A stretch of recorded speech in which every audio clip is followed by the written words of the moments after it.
आज धोनी को इतनी इज्जत दी जाती है कि 42-43 साल की उम्र में आईपीएल, बॉस आईपीएल का तंबू धोनी के बंबू पे खड़ा है। This is probably the most relevant video of IPL. अब ये वाली बात सिर्फ IPL के लिए ही नहीं, CSK के लिए भी सच है। CSK की मैच और CSK के फैंस धोनी की वजह से ही है, ऐसा लगता है। बात तो सही है।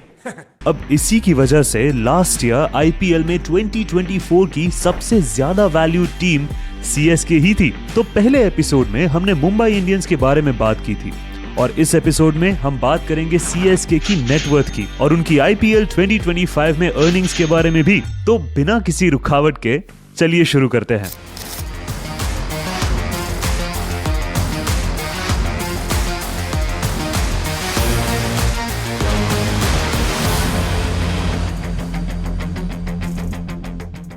टू 2008 में जब आईपीएल का टीम ऑक्शन हुआ तब इंडिया सीमेंट्स के ओनर एन श्रीनिवासन ने चेन्नई सुपर किंग्स को 91 मिलियन US$ में खरीदा था। हालांकि उस समय पर टीम टॉप 3 बिगेस्ट बाइज में भी नहीं थी। ये क्या सुन रहा हूं मैं? लेकिन आज आईपीएल में CSK मोस्ट सक्सेसफुल होने के साथ साथ मोस्ट वैल्यूड भी है। पहले जहां CSK का वैल्यूएशन अंडर 100 मिलियन था, वही 2009 के बाद टीम ने एक बड़ा लीप लिया। 2009 से लेकर 2024 तक CSK की ब्रांड वैल्यू 213% से बढ़ी है। Yes, a whopping 213%. As of 2025, CSK is the most valued IPL franchise with a net worth of $122 million. आखिर ऐसी कौन सी चीज है जिसे ये अनरियल ग्रोथ आया और टीम की वैल्यूएशन इतनी ज्यादा बढ़ गई? The obvious answer to this question is CSK's success after 2009. From the year 2010 to 2024, Chennai super Kings ने टोटल 5 ट्रॉफीज जीती है और इसी के चलते CSK का फैन फॉलोइंग और ब्रांड वैल्यू बढ़ता ही गया है।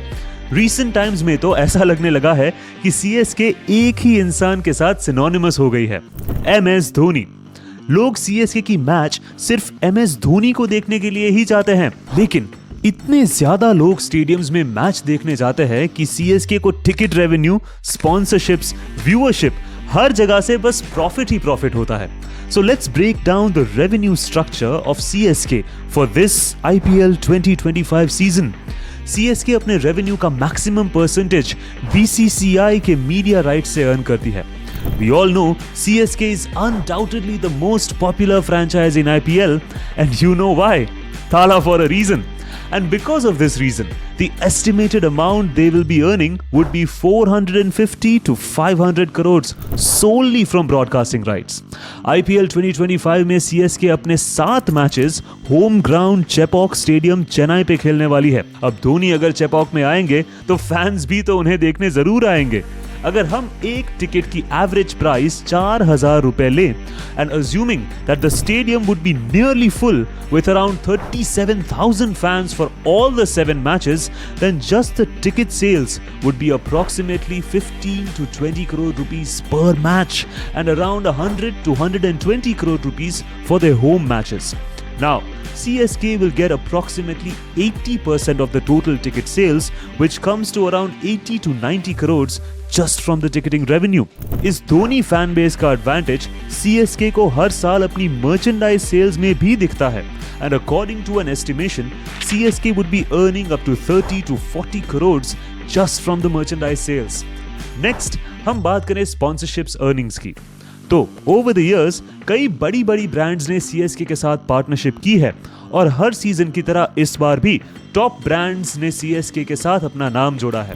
धोनी के चार्म और टीम की कंसिस्टेंट परफॉर्मेंस ने CSK को एक ब्रांड मैग्नेट बना दिया है, जहां हर कंपनी चाहती है कि उनका लोगो उस येलो जर्सी पर दिखे। इन IPL 2025, CSK have Etihad Airways as their main title sponsor, FedEx, India Cements and Gulf Oil as their main principal partners. They also have Reliance Jio, Astral Pipes, ICICI Bank as their official partners. Based on these sponsorships contracts, CSK can earn up to 150 to 160 crore rupees from their sponsorship deals this year. Considering all the revenue sources, ticket sales, broadcasting rights, merchandise sales, sponsorships, CSK would be earning approximately 750 to 800 crores in the IPL 2025 season, even if they don't qualify for the playoffs. अगर हम देखें तो IPL 2024 में CSK's earnings were around 676 crores. So in comparison to previous year, CSK would be easily getting 20 to 30% hike in the overall revenue this year. Now, with Mahi giving hints that he might finally hang his boots every year, this could be a record-breaking season for CSK. What do you think? क्या CSK के थाला इस बार tata bye bye कर देंगे या फिर आएंगे अगले साल फ्रैंचाइज और फैंस के लिए आएंगे और इस रेवेन्यू को और भी बढ़ा देंगे? Do let us know and stay tuned for more episodes in this series.